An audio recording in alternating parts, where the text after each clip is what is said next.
Good morning. I wanted to share with you these radishes or beets. I'm not really sure what they are because I know I threw a lot of seeds down in the ground. And today I had seen the foliage here for several days, weeks, but I just didn't want to get in there because it's kind of crowded in there. And today I saw the tops of it peeping up. About this much of the top was sticking up, and I was like, what is that? So I went and looked, and there are two of them. So that's pretty interesting. They sprouted, I guess, in the shade here, and they are humongous. So they are humongous, and so that is where they were, in that space with the two little holes. And that's how root vegetables grow. They grow upwards, and it didn't really have a deep taproot, but it sure did bloom. And as I was looking the other day, I noticed that special leaf, and I didn't pay too much attention to it because I thought it was celery, but in fact I looked at the base of it, and it looks like it's a second carrot I successfully grew. Actually, there's another one right next to it, so that's 3 carrots I've grown. So I'm really happy that those seeds did not get wasted. I think they probably could have benefited from more water and more shade initially. So they're popping up. I wonder if they're just delayed or if that's all I'm going to get this year. And their seeds are really tiny, so sometimes I do like spending the extra few cents to have them covered with that colorful layer. It just makes the seeds bigger and easier to spread across when you're sowing the seeds. Another thing I saw that's changing in the garden is that just yesterday morning, these roses were beautiful. And because it got up in the 90s yesterday, now they're all dried up, shriveled up, browned, so they don't last very long, as opposed to the newer beauties that opened up today. Those are gonna suffer in the heats, but I don't think it's gonna get as high as it was yesterday. So there goes that. And what a waste, because that happened to my yellow roses as well. They got shriveled up and ugly.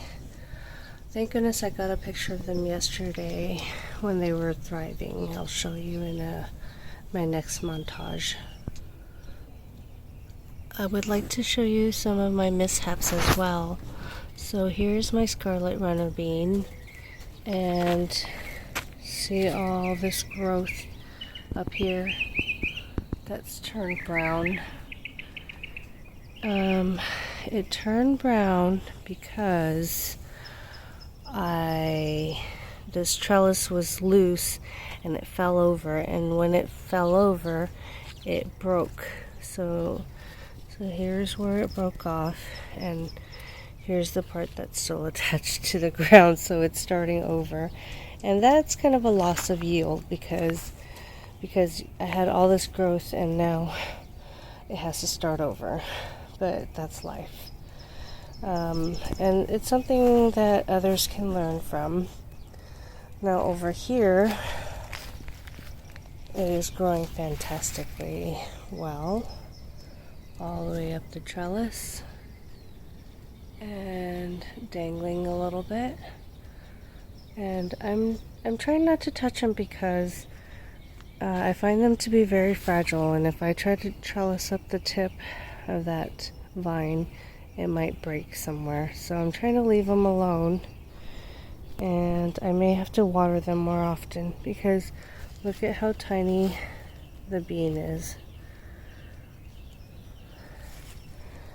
and everything's just kind of suffering and wilting. See, I gotta get that sunflower head off of here because I don't mind birds eating them, but I've noticed that something like a squirrel or something's been attacking all my seed heads. I had a great big giant sunflower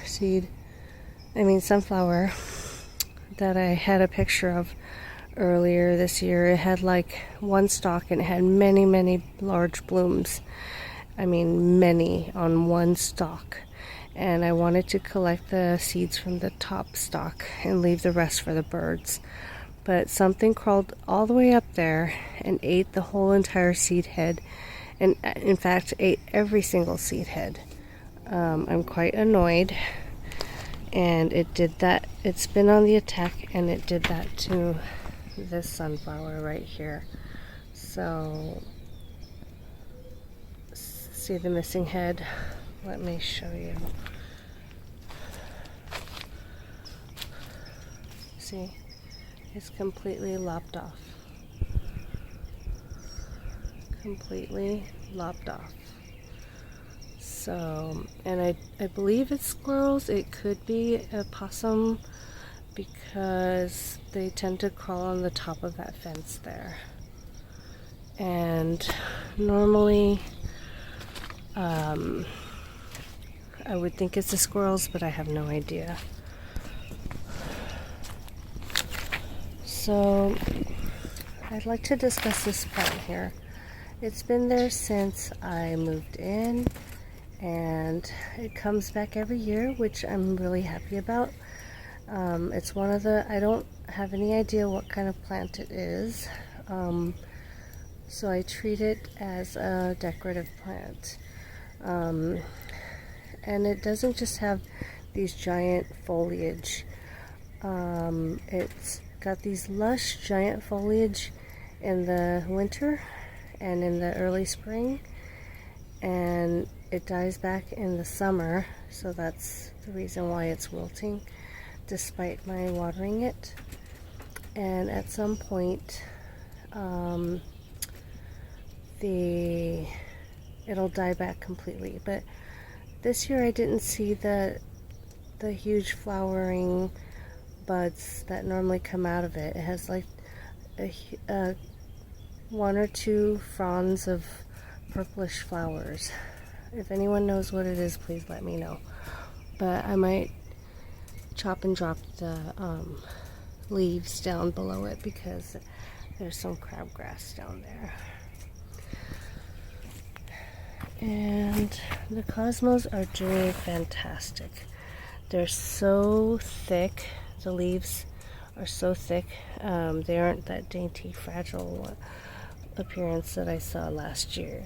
They're just thriving in this temperature, in the temperatures here now that the seeds have acclimated to the weather here.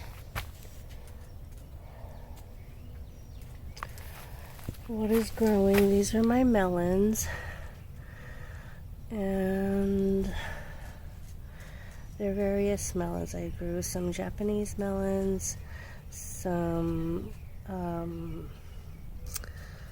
oh my goodness, I can't remember what they're called. Hammy melons, some small orange Tigger melons, sweet kumquat from my mom's yard from seed, Japanese honeydew, that's what it was, and Costco's organic delicious honeydew. That one's really juicy and sweet. And over there I have papaya growing. I've been very unsuccessful with papaya because oftentimes I get really excited about them and I grow them and I overwater them or something, but they always die and I have to This is the third time I've had to start over. And this volunteer squash is growing. I'm not sure what it is. I'm hoping it's not another pumpkin because I grew many different squash last year and my husband's sick of squashes and so I decided not to plant them this year. I regret not planting zucchini though. And here's another squash coming up, which I have no idea what it is. And some more melons in here. And some kind of purplish plant, I can't tell. Here's some Malabar spinach. It probably reseeded itself from last year. I had it growing in the base of a fruit tree in a pot. Last year I couldn't grow anything in the ground because the ground had newer mulch and they kind of pull the nitrogen out of the plants. So I had most things in the pots. And then earlier in the winter, I transplanted some of my potted plants into the ground, including all the fruit trees other than the cherry moya. So here I have a sproutling marigold, and unfortunately only one came up in this area where I planted several seeds. So hopefully I have better success than that. Like I said, I don't entirely trust this soil yet because of all the mulch and the leaves, and I may have made a mistake in hauling all those leaves in. Maybe I shouldn't have hauled them to the area where I plan on planting things. I probably should have made a pile separately so that the leaves can decay. And over here I have it looks like new mulberry bush growing, because that's where they were before, right here in this area. And I pulled out several to give away to friends. And it seems like of all the berries that I purchased last year, it seems like the best are the mulberries. I'm sorry, not mulberries, boysenberries, because they just push out tons of vines all the time, or canes, and they just keep producing, which I'm not complaining because I had said that they do provide a lot of yield. And that is my longan. It's growing longer. I'm gonna have to prop it up somehow without doing it willy-nilly and breaking the branches, because I have a tendency to be far too rough with things and I always break things. I'm gonna have to come around and water some things. I was gonna try not to water it for a day because I noticed that my citrus was discoloring, and let me go over there and show you. So this is the discoloring on my dwarf lime tree. I've never seen it before. So the newer, these are the older leaves and they're green. And it pushed these new leaves out, and for some reason they look like that. And I read some articles and the San Francisco Gate and some other ones, and they said it could be a deficiency in magnesium, a deficiency in boron, or toxicity, boron toxicity, which is too much of it, a deficiency in nitrogen, would make it overall lighter, but in this case it's some kind of deficiency possibly, and or toxicity. And also it said overwatering. So I'm gonna look at the base of this to see if it's too moist. So how you can tell, I'm just gonna dig, and it's actually slightly moist. It's not overly wet here, so I'm not really sure what's going on over here. And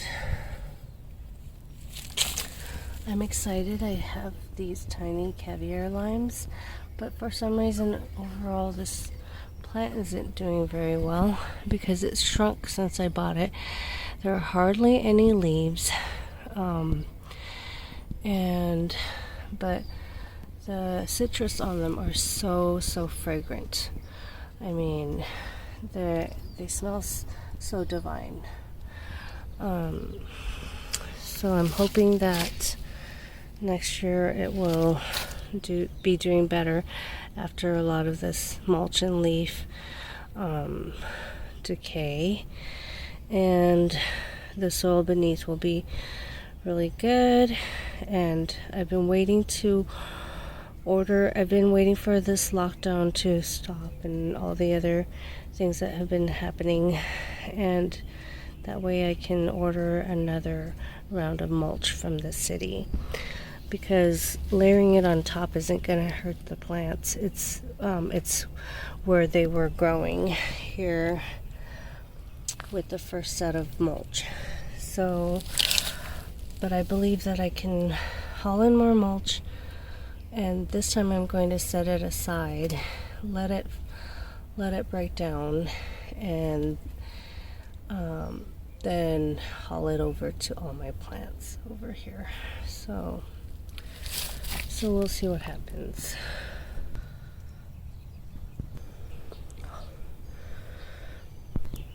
So this video has gone on long enough, and I will end it here and discuss with you tomorrow what other changes and what else is growing in the garden. Thank you for watching.